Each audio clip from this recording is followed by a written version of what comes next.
Hello dear students.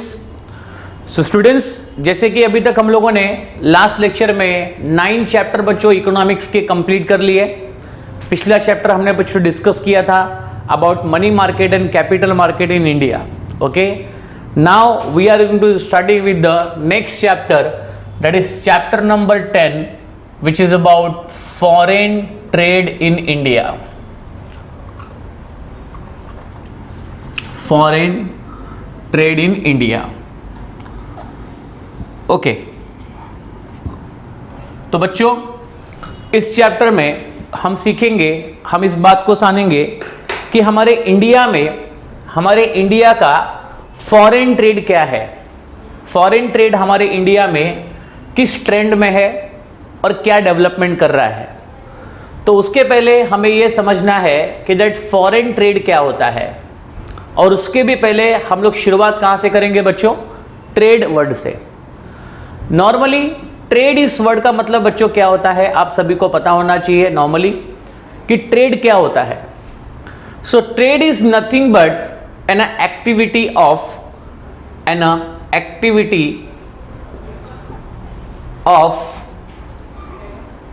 Buying and selling of goods and services. Okay, simple सा फंडा मैंने आपको बताया कि ट्रेड क्या है।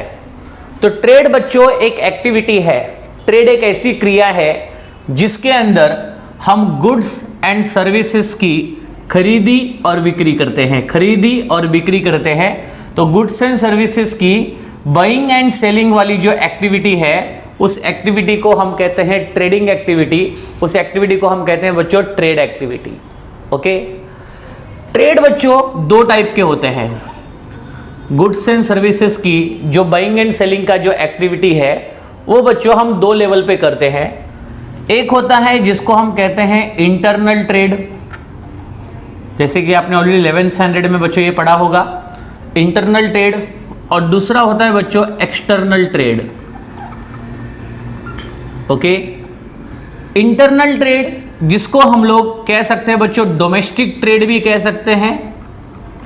ओके, और एक्सटर्नल ट्रेड जिसको हम लोग बच्चों इंटरनेशनल ट्रेड भी कह सकते हैं, और इसी को हम लोग बच्चों कह सकते हैं फॉरेन ट्रेड। ओके, तो फॉरेन ट्रेड क्या है आपको पता चल गया होगा कि फॉरेन ट्रेड को हम लोग इंटरनेशनल ट्रेड कहते हैं, which is also called as a external trade. अब बच्चों ये इंटरनल ट्रेड क्या होता है, ये डोमेस्टिक ट्रेड क्या होता है, पहले इसको समझिए। So the trade which is within the political boundary of the nation, हमारे नेशन के, हमारे राष्ट्र के अंदर, राष्ट्र के अंतर्गत जो व्यापार किए जाते हैं, राष्ट्र के अंदर जो buying and selling of goods and services का एक्टिविटी किया जाता है, that is called as a internal trade.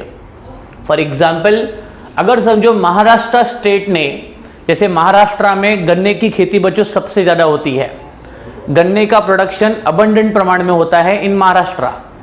अगर महाराष्ट्र ने गुजरात को गन्ना बेचा, करेक्ट है, या महाराष्ट्र ने कोई भी गुड्स या कोई भी टाइप की सर्विसेज किसी दूसरे राज्य को बेची, that is within the nation के अंदर, सो ये देश के अंतर्गत वाला व्यापार है, देशांतर्गत व्यापार है, ये देश के अंदर का व्यापार है। So it is coming under the category of internal trade, और it can be also called as a domestic trade, क्योंकि ये ट्रेड देश के अंदर हुआ, ये ट्रेड दो राज्यों के बीच में हुआ, दो शहरों के बीच में हुआ, जो भी है it is within the political boundary of the nation, so it is called as a internal trade.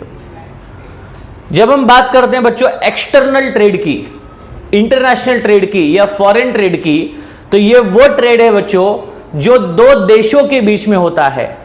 The trade which is between two nations, two और मोर देन टू नेशन, दो या दो से ज्यादा राष्ट्रों के बीच, राष्ट्रों के बीच, नेशन के बीच जो ट्रेड होता है, that is called as a external trade और इंटरनेशनल ट्रेड, और can be called as a foreign trade. Correct है? तो ये तो बच्चों बेसिक बात आपको ऑलरेडी 11th स्टैंडर्ड में ही पता था कि ट्रेड क्या होता है और ट्रेड कौन से दो लेवल पे किया जाता है, internal trade as well as external trade. अब जैसे कि बच्चों इस चैप्टर का नाम है बच्चों फॉरेन ट्रेड इन इंडिया, तो यहां पर हमें इंटरनल ट्रेड का सिर्फ बच्चों इंट्रोडक्शन देखना है, लेकिन जो डिटेल में बच्चों हमें स्टडी करनी है वो डिटेल में स्टडी किस चीज की करनी है हमें, एक्सटर्नल ट्रेड की, इंटरनेशनल ट्रेड की, या तो किसकी बच्चों, फॉरेन ट्रेड की। तो हमारा जो कॉन्सेंट्रेशन है वो इस चैप्टर में इस पे होना चाहिए, that is on the foreign trade. Correct है। आइए तो आप सभी लोग चैप्टर नंबर 10 पे आ जाइए, पेज नंबर 93।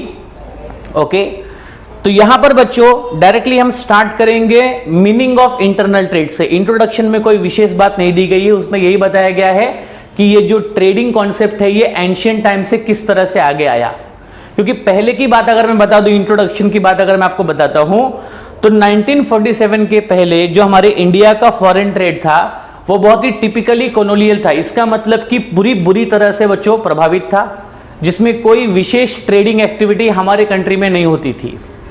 1947 के पहले जैसे कि आप सभी को पता है कि हमारे कंट्री में ब्रिटिशों का राज था, करेक्ट है ना। तो हमारे कंट्री से ज़्यादातर चीज़ें जो होती थी वो बच्चों सिर्फ रॉ मटेरियल ही बच्चों प्रोड्यूस होती थी, क्योंकि हमारा देश जो है वो कृषि प्रधान देश है, जहाँ पर रॉ मटेरियल का प्रोडक्शन बच्चों सबसे ज़्यादा होता था। तो हम लोग रॉ मटेरियल ही एक्सपोर्ट कर पाते थे। सस्ती चीज़ें बच्चों हम एक्सपोर्ट करते थे और महंगी चीज़ें बच्चों हम इंपोर्ट करते थे। इसी की वजह से फॉरेन ट्रेड से हमारे कंट्री का 1947 के पहले कोई विशेष डेवलपमेंट नहीं होता था। करेक्ट है।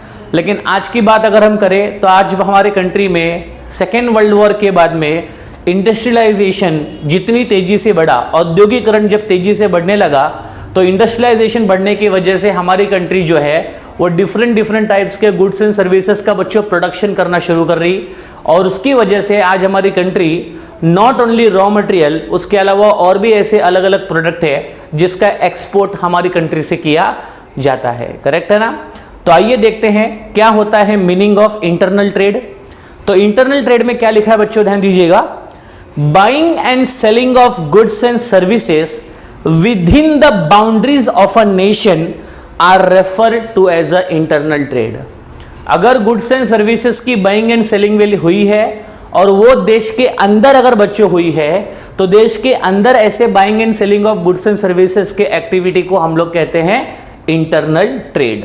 ओके, और डोमेस्टिक ट्रेड और can also be called as a home trade. Okay, आगे बढ़ते हैं। For example, if goods produce in Maharashtra are sold to state like West Bengal, Uttar Pradesh, Tamil Nadu etcetera, then it is known as a internal trade. क्योंकि वस्तुओं का production अगर Maharashtra state में हुआ है, महाराष्ट्र में प्रोड्यूस की वस्तुओं को अगर हम देश के अलग अलग राज्यों में अगर समझो बेच रहे हैं, देश के अलग अलग शहरों में बेच रहे हैं, तो ये हमारा इंटरनल ट्रेड कहलाएगा, क्योंकि ये buying and selling of goods and services जो है देश के अंतर्गत हो रही है, within the political boundary of the nation हो रही है। So it will be called as the internal trade. Correct है। चलिए, ये हुआ इंटरनल ट्रेड। आगे बढ़िए। अब आप देख सकते हैं नेक्स्ट लिखा है बच्चों आपका foreign trade, which is also called as external trade और इंटरनेशनल ट्रेड, जो ट्रेड दो राष्ट्रों के बीच में होता है। करेक्ट है, ध्यान दीजिएगा। तो एक तो बच्चों डेफिनेशन से आपको पहले समझाया गया कि फॉरेन ट्रेड एग्जैक्टली क्या है। तो डेफिनेशन में यहां पे लिखा है according to Wasserman and Hultman. Okay, Wasserman and Hultman के accordingly international trade consist of transaction between resident of a different countries. अलग अलग कंट्रियों के रेसिडेंट के बीच में जो ट्रांजैक्शंस होते हैं, फॉर एग्जांपल इंडिया के किसी रेसिडेंट ने या इंडिया के किसी कंपनी ने अमेरिका के किसी कंपनी के साथ या अमेरिका के किसी इंडिविजुअल के साथ में बच्चों इंपोर्ट एक्सपोर्ट का ट्रांजैक्शन किया, तो ये कहलाएगा इंटरनेशनल ट्रेड। तो यहां पर दो या दो से ज्यादा कंट्रियों के रेसिडेंट के बीच में जो ट्रेड होता है, जो buying and selling of goods and services होता है, जो ट्रांजैक्शंस होता है, उस ट्रांजैक्शंस को हम लोग कहेंगे फॉरेन ट्रेड या एक्सटर्नल ट्रेड, और it can also be called as a international trade. Correct है। चलिए, तो ये हुआ आपका डेफिनेशन। अब आगे बढ़ेंगे और बच्चों देखेंगे कि एक्सटर्नल ट्रेड के बच्चों कितने टाइप है। What are the different type of external trade that we are going to now study. तो अभी तक हमने क्या देखा, ट्रेड का मतलब देखा, ट्रेड के कौन से दो टाइप होते हैं वो देखे, that is internal trade, external trade.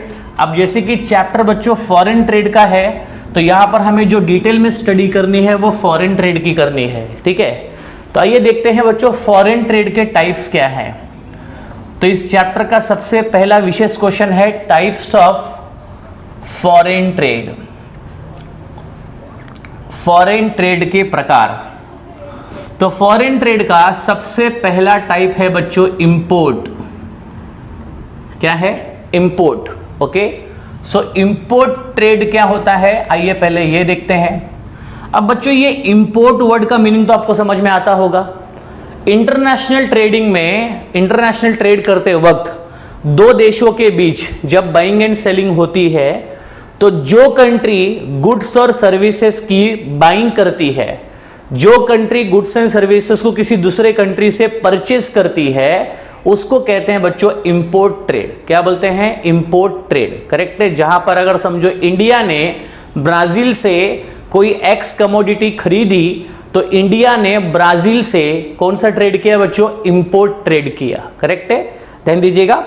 So import trade refers to purchase of goods and services by one country from another country. एक कंट्री जब अन्य कंट्रियों से वस्तु और सेवाओं को खरीदती है, so that will become import trade. Okay, और inflow of goods and services from foreign country, again it is called as a home trade, sorry import trade only. Okay, for example India ने import किया petroleum product from Iraq, Kuwait, Saudi Arabia etcetera. Correct है ना। तो India ने इन सभी देशों से petrol purchase किए, तो इंडिया ने इन सभी कंट्रियों से क्या किया बच्चों? इंपोर्ट ट्रेड किया। So purchasing of any kind of goods and services from any other country is called as a import trade. That's it. Okay, दूसरा टाइप ऑफ फॉरेन ट्रेड है बच्चों एक्सपोर्ट ट्रेड। एक्सपोर्ट ट्रेड, ठीक है। International trading में जब हम goods and services को cell करते हैं, जब हमारा कंट्री किसी दूसरे कंट्रियों को गुड्स एंड सर्विसेज सेल करता है, बेचता है, so that is called as a export trade. Correct है, ध्यान दीजिएगा। So export trade refers to sale of goods by one country to another. तो वन कंट्री ने अनदर कंट्रियों को गुड्स या सर्विसेज अगर समझो बेचा है, so that is called as a export. खरीदा है तो इंपोर्ट, और अगर बेचा है तो क्या बच्चों? एक्सपोर्ट। उसको outflow of goods and services भी कह सकते हैं from one country to another country. For example India ने एक्सपोर्ट किया tea, rice, jute to China, Hong Kong, Singapore etcetera. तो अलग अलग देशों को हमारे कंट्रियों के द्वारा जो गुड्स एंड सर्विसेज बेचे गए, ऐसे एक्टिविटी को हम लोग कहते हैं बच्चों एक्सपोर्ट ट्रेड। करेक्ट है। सो आई होप आपको फॉरेन ट्रेड का बच्चों बेसिक कॉन्सेप्ट क्लियर हो रहा होगा कि फॉरेन ट्रेड में ये दो मेन टाइप होते हैं, और तीसरा होता है बच्चों जिसको कहते हैं एंटरपोर्ट ट्रेड। क्या कहेंगे? एंटरपोर्ट ट्रेड। अब ये एंटरपोर्ट ट्रेड क्या होता है बच्चों? देखो, एंटरपोर्ट ट्रेड में it is a mixture of import and export. एक एग्जांपल के जरिए आपको बताता हूं। फॉर एग्जांपल हमारी कंट्री ने अगर समझो साउथ अफ्रीका से कोई गुड्स इंपोर्ट किया, ओके, तो हमारी कंट्री ने साउथ अफ्रीका से लेट्स से एक्स नाम के गुड्स को क्या किया? इंपोर्ट किया। फिर उस एक्स नाम के कमोडिटी जिसको साउथ अफ्रीका से हमने परचेस किया, उस पर थोड़ी प्रोसेसिंग की, उसके अंदर थोड़ा फ्रेग्रेंस चेंज किया होगा, उसके साइज में, उसके शेप में, उसके क्वांटिटी में, उसके कलर में, उसके पैकेजिंग में थोड़ा सा चेंजेस किया, और वो प्रोसेसिंग करके हमारी कंट्री ने वो गुड्स समझो एग्जांपल एक्सपोर्ट कर दिया लेट्स से यूएस को। किसको? US, that is United state of America को बेच दिया। तो यहां पर इंडिया ने पहले क्या किया बच्चों? इंपोर्ट किया। इंडिया ने पहले साउथ अफ्रीका से गुड्स क्या किया? इंपोर्ट किया। इंपोर्ट करके उस गुड्स पे प्रोसेसिंग की, उस गुड्स के अंदर थोड़ा मॉड्यूलेशन किया, चेंजेस किया, और पैकेजिंग वगैरह सब चेंज करके उस गुड्स को एक्सपोर्ट किया। किसको बच्चों? यूएस को। तो यहां पर हमारी कंट्री पहले गुड्स को इंपोर्ट करती है, उस पर प्रोसेसिंग करती है, कुछ चेंजेस करती है, और बाद में वही गुड्स यूएस को एक्सपोर्ट कर देती है। तो पहले इंपोर्ट करो, प्रोसेसिंग करो, फिर उसको एक्सपोर्ट कर दो किसी और कंट्री को। इस पूरे ट्रांजैक्शंस को हम लोग कहते हैं बच्चों इंटरपोर्ट ट्रेड। क्या कहते हैं? Interport trade. मतलब पहले इंपोर्ट, उसके ऊपर प्रोसेसिंग, उसके अंदर कुछ मॉड्यूलेशन, उसके अंदर कुछ चेंजेस, और फिर वही गुड्स किसी दूसरे कंट्री को एक्सपोर्ट करो। तो इंपोर्ट करो ए कंट्री से, प्रोसेसिंग करके एक्सपोर्ट करो बी कंट्री को, that is called as a entrepot trade. Okay, ध्यान दीजिएगा इसमें। So entrepot trade refers to purchase of goods and services from one country and then selling them to another country. फिर उनको हम sell किसे कहां पर करेंगे बच्चों? अनदर कंट्री को, आफ्टर सम प्रोसेसिंग ऑपरेशन। उस गुड्स के ऊपर कुछ प्रोसेसिंग करेंगे, कुछ चेंजेस करेंगे, कुछ बदलाव करेंगे, और बाद में वो गुड्स बच्चों हम एक्सपोर्ट करेंगे किसी और कंट्री को। करेक्ट है? यस। फॉर एग्जाम्पल, जापान ने इंपोर्ट किया, एग्जाम्पल को ध्यान से सुनिएगा, समझ में आपको आएगा। जापान ने इंपोर्ट किया रॉ मटेरियल जो रिक्वायर है to make electronic goods like radio, washing machine, television etcetera, okay, from England. तो इंग्लैंड से वो सारा रॉ मटेरियल जापान ने मंगाया जो इलेक्ट्रॉनिक गुड्स बनाने के लिए काम देता है। करेक्ट है? जर्मनी, फ्रांस, इन सभी कंट्रियों से मंगाया, और मंगाने के बाद उसको सेल कर दिया to the various country in the world after processing them. उन सभी रॉ मटेरियल के ऊपर प्रोसेसिंग किया, और प्रोसेसिंग करके उसे किसी और कंट्री को बेच दिया। तो किसी एक कंट्री से इंपोर्ट करो, उस गुड्स के ऊपर प्रोसेसिंग करो, और प्रोसेसिंग करने के बाद वही गुड्स किसी और कंट्री को क्या कर दो? बेच दो। This is called as the entrepot trade. Correct है?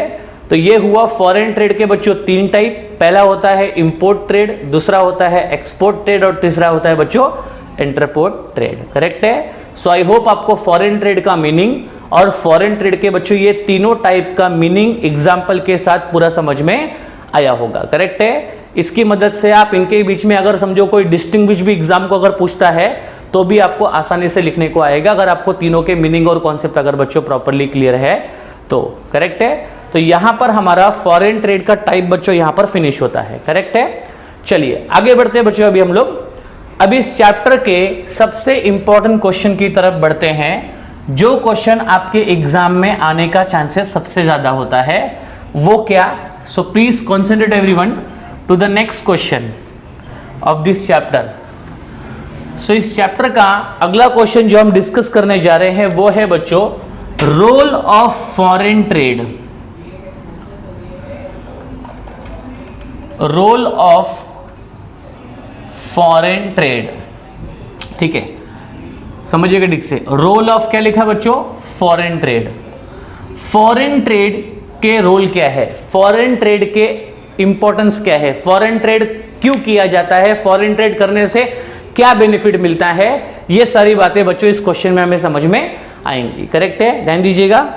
सो पहले तो यहां पर कुछ इंट्रोडक्टरी पैराग्राफ दिया है, जरा समझिएगा प्रॉपर्ली। कहा गया है कि ट्रेड एक इंजन है, हमारी इकोनॉमी को ग्रो करने का इंजन क्या है बच्चों? ट्रेड। क्योंकि किसी भी कंट्री की इकोनॉमी ये ग्रो तब करती है जब उस कंट्री का ट्रेडिंग एक्टिविटी बच्चों मजबूत होता है। हम ऐसा कह सकते हैं, या हमारे वर्ल्ड के कई इकोनॉमिस्टों ने इस बात को माना है कि फॉरेन ट्रेड, इंटरनेशनल ट्रेड जो होता है वो कंट्री के इकोनॉमी को मजबूत बनाता है।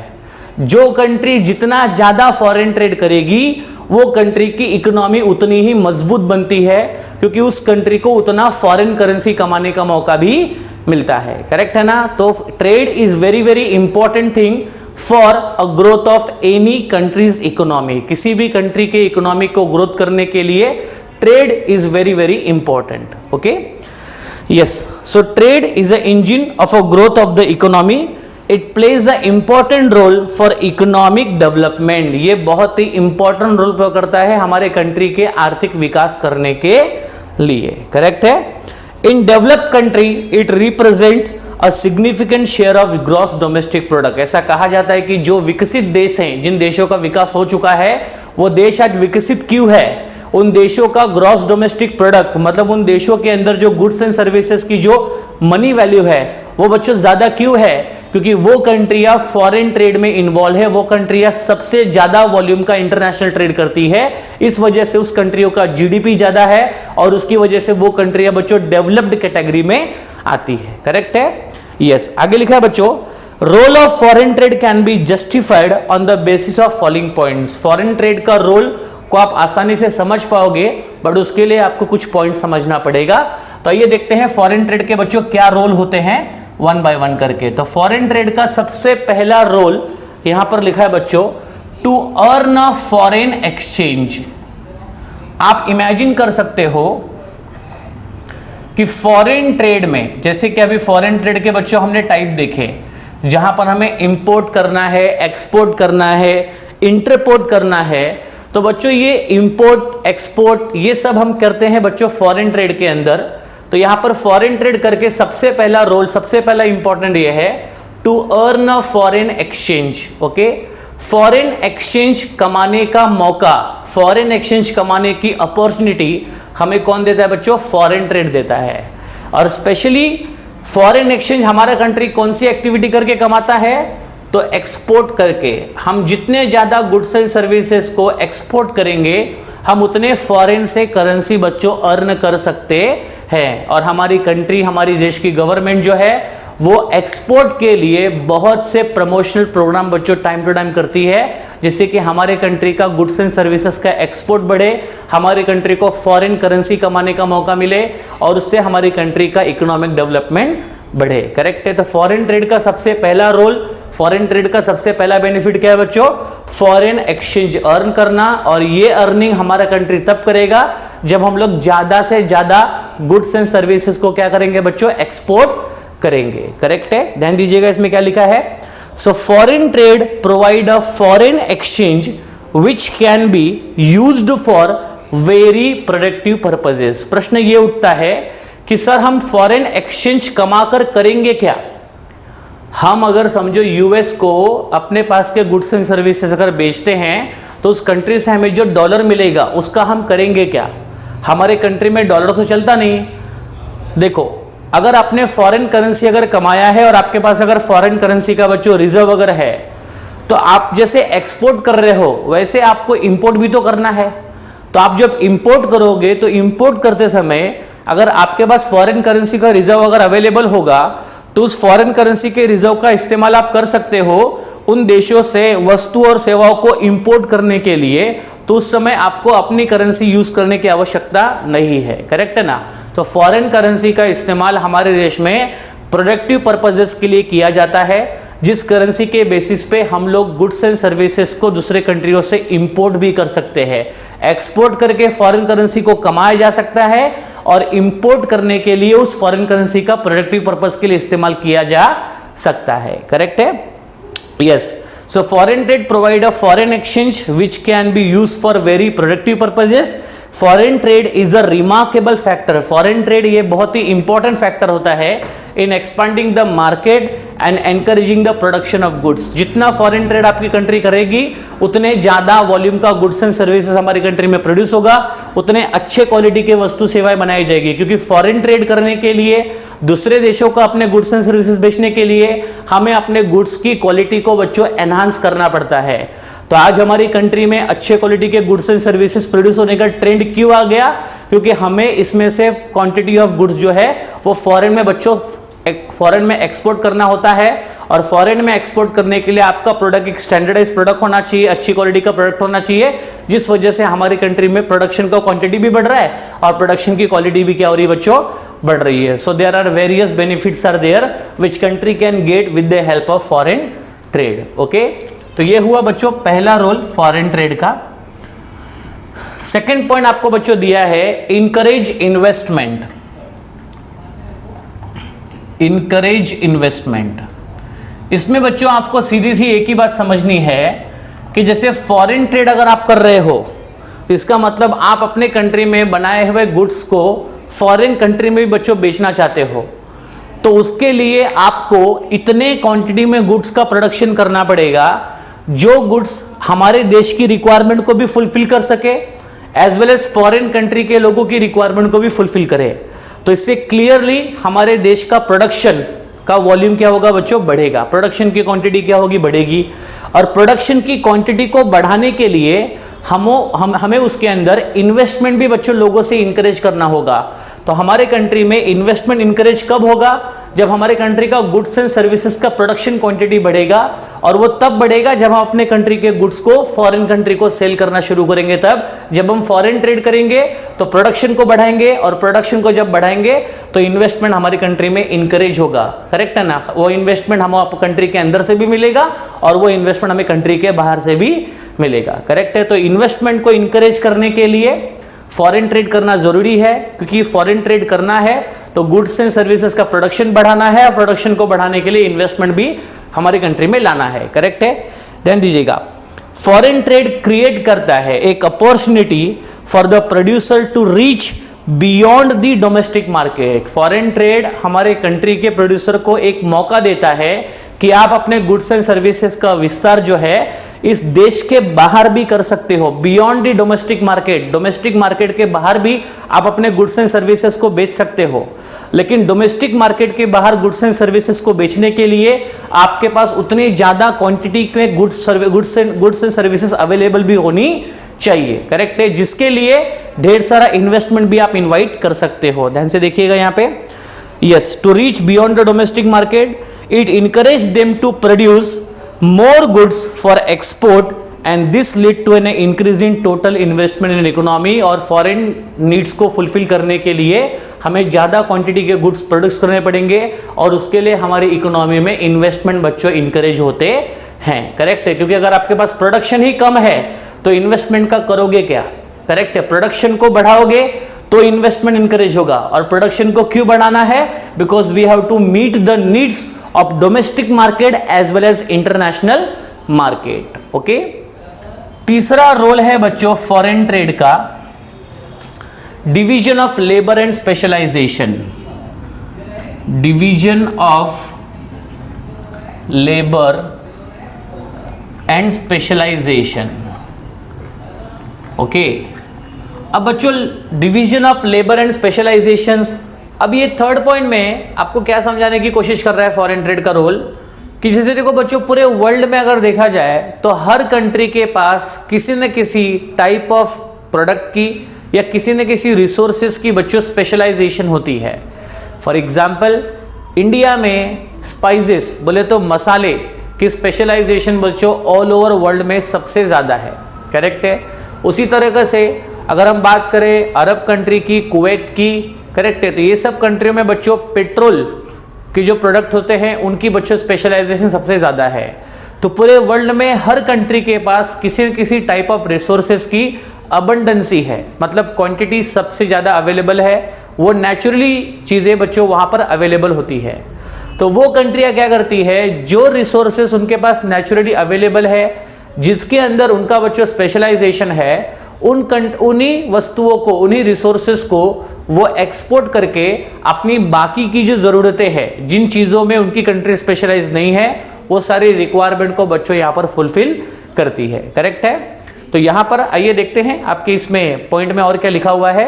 So foreign trade lead to division of labour and specialisation at a world level. Foreign trade की वजह से हर कंट्री अपने अंदर, अपने देश के अंदर जो भी स्पेशलाइज्ड रिसोर्सेज अवेलेबल है उनको इजीली आइडेंटिफाई करती है। करेक्ट है? At a world level some countries have a abundant natural resources. कुछ कंट्रियों के पास में नेचुरल रिसोर्सेज की बच्चों अबंडेंसी है, बहुत ज्यादा क्वांटिटी में नेचुरल रिसोर्सेज उनके पास क्या होता है बच्चों, अवेलेबल होता है।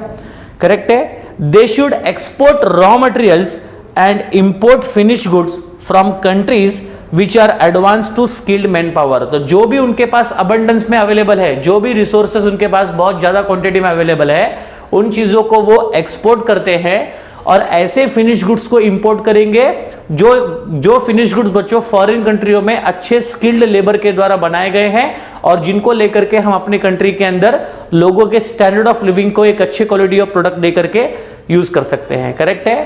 तो कहने का मतलब सिंपल है कि स्पेशलाइजेशन की वजह से हम उन वस्तुओं की एक्सपोर्टिंग करें जिसमें हमारी स्पेशलाइजेशन है, जिसके जो रिसोर्सेज हमारे पास सबसे ज़्यादा अवेलेबल है, और उन वस्तुओं को हम इंपोर्ट करेंगे जो हमारे स्पेशलाइजेशन नहीं है और उसको उस कंट्री से हम इंपोर्ट करेंगे जो कंट्रियाँ उन वस्तुओं के प्रोडक्शन में और उन वस्तुओं के प्रोडक्शन में उनके पास जो स्किल्ड है वो सब चीज़ों की मदद से बनाई गई वस्तुओं को हम इंपोर्ट करेंगे।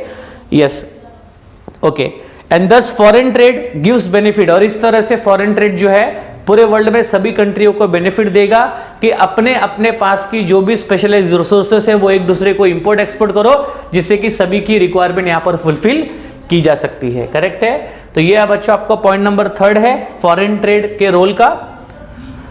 नेक्स्ट रोल है फॉरेन ट्रेड का बच्चों optimum allocation and utilisation of resources. Optimum allocation and optimum allocation and utilization of resources.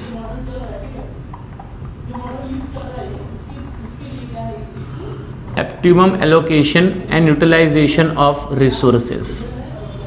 Yes, foreign trade क्या कहता है बच्चों कि आपके पास जो भी रिसोर्सेस है उन रिसोर्सेस को कुछ इस तरह से बच्चों यूज करो कि जिससे कि किसी प्रकार का कोई वेस्टेज ना हो। करेक्ट है। अगर हम रिसोर्सेस को बिना वेस्ट किए अगर प्रॉपरली एलोकेट करते हैं और जहां पर उनका जितना इस्तेमाल है अगर उनका उतना ही अगर यूज किया जाए तो वो रिसोर्सेस बच्चों ज्यादा इफेक्टिव रिजल्ट, ज्यादा अच्छा प्रॉफिट हमें दे सकते हैं इन फॉरेन ट्रेड। ओके, ध्यान दीजिएगा। सो ड्यू टू स्पेशलाइजेशन, जैसे कि स्पेशलाइजेशन है, हर कंट्री के पास अलग अलग रिसोर्सेस की स्पेशलाइज चीजें बच्चों अवेलेबल होती है। स्पेशलाइजेशन की वजह से resources are channelise, resources channelise मतलब रिसोर्सेस को यूज किया जाता है। Yes, for the production of only those goods, सिर्फ उन वस्तुओं का, उन रिसोर्सेस का इस्तेमाल उन्हीं प्रकार के गुड्स एंड सर्विसेज के प्रोडक्शन में किया जाएगा जो गुड्स जो सर्विसेज सबसे ज्यादा रिटर्न्स हमको प्रोवाइड करते हैं। तो आपकी कंट्री में जो भी रिसोर्सेस अवेलेबल है उन रिसोर्सेस का इस्तेमाल अगर आप ऐसे टाइप ऑफ गुड्स या ऐसे टाइप ऑफ सर्विसेज के प्रोडक्शन में करते हो जो फॉरेन मार्केट में सबसे ज्यादा रिटर्न्स आपको प्रोवाइड करते हैं, तो बच्चों आप इस पॉइंट को यहां पर अचीव करोगे, that is optimum allocation and utilisation of resources. और ये क्लियरली आपको इंडिकेट करता है कि you have to use your resources, you have to use your abundant resources, आपके पास जो है उनका इस्तेमाल आपको वहीं पर करना है, वही गुड्स पर करना है जो गुड्स सबसे ज्यादा रिटर्न्स बच्चों आपको प्रोवाइड करते हैं। करेक्ट है। Yes, thus there is a rational allocation and specialization of resources at the international level due to foreign trade। और इस तरह से हम अपने रिसोर्सेस को रैशनली यूज करेंगे, जितना रिक्वायर्ड है उतना इस्तेमाल करेंगे, और इस तरीके से फॉरेन ट्रेड में बच्चों स्पेशलाइजेशन का बेनिफिट सभी कंट्रियों को मिलेगा। करेक्ट है। यस, नेक्स्ट पॉइंट आपका है बच्चों point number 5, that is stability in price level. Stability in price level. अब बच्चों फॉरेन ट्रेड में पहली बात देखो, किसी भी ट्रेड में प्राइस लेवल में स्टेबिलिटी कब आती है? जब उस ट्रेड में बाइंग और सेलिंग के बीच में बच्चों प्रॉपर बैलेंस होता है। इंटरनेशनल ट्रेड में बाइंग एंड सेलिंग का मतलब होता है इंपोर्ट और एक्सपोर्ट। तो फॉरेन ट्रेड बच्चों जो होता है वो इंपोर्ट और एक्सपोर्ट के बीच में प्रॉपर बैलेंस मेंटेन करके प्राइस लेवल में स्टेबिलिटी लाने की कोशिश करता है, क्योंकि प्राइस लेवल की स्टेबिलिटी एक डेवलपमेंट ट्रेड को बच्चों इंडिकेट करती है। ओके, फॉरेन ट्रेड हेल्प करता है keeping the demand and supply position stable. ठीक है, demand and supply that is import और एक्सपोर्ट की पोजीशन को स्टेबल करने में फॉरेन ट्रेड हेल्प करता है। Okay, which in turn stabilise, और जिसकी मदद से हम अपने इकोनॉमी की प्राइस लेवल को स्थिर बनाए रख सकते हैं। और इकोनॉमी में प्राइस लेवल को स्टेबल बना के रखना, this is going to be a very important factor, very important benefit जो हमारे इंटरनेशनल ट्रेड में बच्चों मिलता है जब हम लोग इंपोर्ट एक्सपोर्ट के बीच के लेवल को प्रॉपर तरीके से मेंटेन करते हैं। करेक्ट है। नेक्स्ट पॉइंट आपका बच्चों पॉइंट नंबर 6 है availability of multiple choices. Yes, foreign trade का बच्चों एक सबसे बड़ा इंपॉर्टेंस है कि फॉरेन ट्रेड करने से हमारे पास किसी एक प्रोडक्ट के मल्टीपल चॉइसेस अवेलेबल होते हैं इन डिफरेंट क्वालिटी। ओके, अगर हम फॉरेन ट्रेड कर रहे हैं, हम अलग अलग कंट्रियों से गुड्स एंड सर्विसेज को बच्चों इंपोर्ट कर रहे हैं, तो ऑफ कोर्स इंपोर्ट एक्सपोर्ट के लिए जो गुड्स एंड सर्विसेज यूज की जाती है वो बच्चों स्टैंडर्डाइज प्रोडक्ट होते हैं, वो एक अच्छे क्वालिटी के प्रोडक्ट होते हैं। करेक्ट है ना। तो फॉरेन ट्रेड की मदद से हम अच्छे क्वालिटी के गुड्स एंड सर्विसेज इंपोर्ट भी करते हैं, एक्सपोर्ट भी करते हैं, जिससे कि variety of goods and services market में अवेलेबल रहते हैं और लोग अपने चॉइसेस के हिसाब से वस्तुओं को सेलेक्ट कर सकते हैं। और अच्छी क्वालिटी होने की वजह से लोगों का स्टैंडर्ड ऑफ लिविंग जो होता है वो भी क्या होता है बच्चों, रेज होता है। करेक्ट है। तो हमारी कंट्री में multiple choices goods and services की लोगों को है। जैसे एग्जांपल आपको कार लेनी है तो आपके पास इंडियन कंपनियों की भी कार अवेलेबल है, फॉरेन कंपनियों की भी कार अवेलेबल है। So now you have a multiple choice in purchasing a car, in purchasing a cloth, in purchasing mobile. So there are जितनी भी वस्तु है उन सभी को परचेज करने की आज हमारे पास मल्टीपल चॉइसेस अवेलेबल है। That is only the result of what, foreign trade. Okay, ध्यान दीजिएगा। तो foreign trade provide a multiple choices of imported commodities as a foreign trade is highly competitive is also ensure a good quality and standardized product. This raise the standard of living of the people. जैसे कि foreign trade में competition है बच्चों हर product के अंदर, तो हर company चाहेगी कि मेरे प्रोडक्ट में सबसे अच्छी क्वालिटी हो, सबसे अच्छे स्टैंडर्ड का मेरा प्रोडक्ट होना चाहिए, और उसकी वजह से लोगों को अच्छे क्वालिटी की वस्तुएं बच्चों यूज करने का मिलता है। करेक्ट है। तो ये भी बच्चों एक इंपॉर्टेंट रोल है फॉरेन ट्रेड का।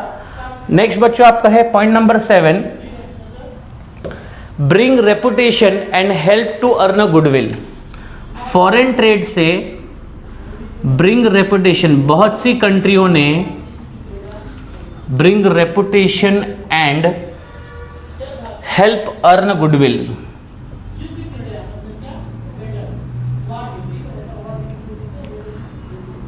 Okay, so bring reputation and help to earn a goodwill. Foreign trade की वजह से बहुत सी कंट्रियों का नाम बच्चों है ऑल ओवर वर्ल्ड में बच्चों फेमस है। जैसे फॉर एग्जांपल अगर हमें कोई इलेक्ट्रॉनिक गुड्स अगर परचेज करना है, करेक्ट है ना, तो उसके लिए बच्चों जापान के सबसे ज़्यादा डेवलप कंट्री माना, सबसे ज़्यादा पॉपुलर कंट्री माना जाता है। तो अपने प्रोडक्ट में जितनी अच्छी क्वालिटियाँ अगर कंट्री रखती है, उस प्रोडक्ट की डिमांड मार्केट में उतनी ज़्यादा बढ़ेगी, और ऑटोमेटिकली यहाँ पर उस कंट्री का मार्केट में जो रेपुटेशन है वो बच्चों बहुत ज़्यादा बढ़ेगा, और मार्केट में उनके गुडविल का वैल्यू भी क्या होता है, बढ़ता है। करेक्ट है। आइए देखिए बच्चों यहाँ पे, exporting country can earn a reputation and goodwill in the international market.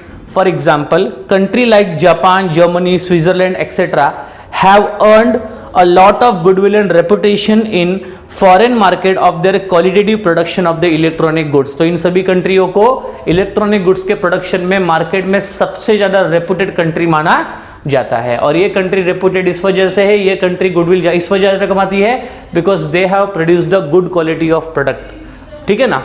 तो इस तरीके से बच्चों ये अलग अलग रोल है जो यहाँ पर फॉरेन ट्रेड के द्वारा प्ले किए जाते हैं। पहला है फॉरेन एक्सचेंज को अर्न करने के लिए फॉरेन ट्रेड बच्चों किया जाता है। इन्वेस्टमेंट हमारी कंट्री में इंकरेज करने के लिए, क्योंकि इन्वेस्टमेंट इंकरेज क्यों करना है, फॉरेन ट्रेड में हमें बियॉन्ड दी मार्केट सोचना है, बियॉन्ड द डोमेस्टिक कंट्री सोचना है। तो हमें प्रोडक्शंस को बढ़ाना है और उसके बढ़ाने के लिए इन्वेस्टमेंट को बच्चों इंकरेज करना होगा।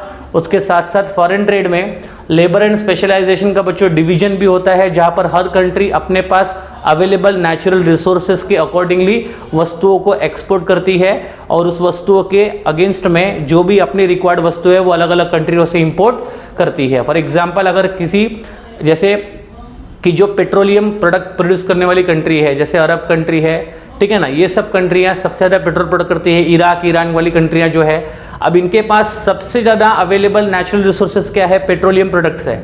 उसी की मदद से उसी को एक्सपोर्ट करके ऑल ओवर वर्ल्ड में, करेक्ट है, वो अपनी सभी डिफरेंट टाइप्स ऑफ वस्तुओं और सेवाओं की रिक्वायरमेंट को वो कंट्री फुलफिल करती है।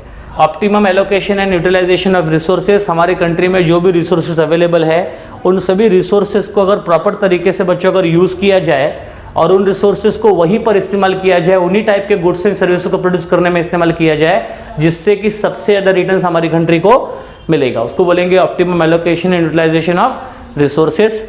इसके बाद जो लिखा है स्टेबिलिटी इन, क्या लिखा है, प्राइस लेवल। प्राइस लेवल में बच्चों स्थिरता फॉरेन ट्रेड की वजह से आती है, क्योंकि फॉरेन ट्रेड कोशिश करता है हमारे कंट्री के बाइंग, डिमांड और सप्लाई के बीच का बैलेंस मेंटेन करने के लिए, और उस बैलेंस को मेंटेन करने के बाद ही प्राइस लेवल में क्या आती है बच्चों, स्टेबिलिटी आती है।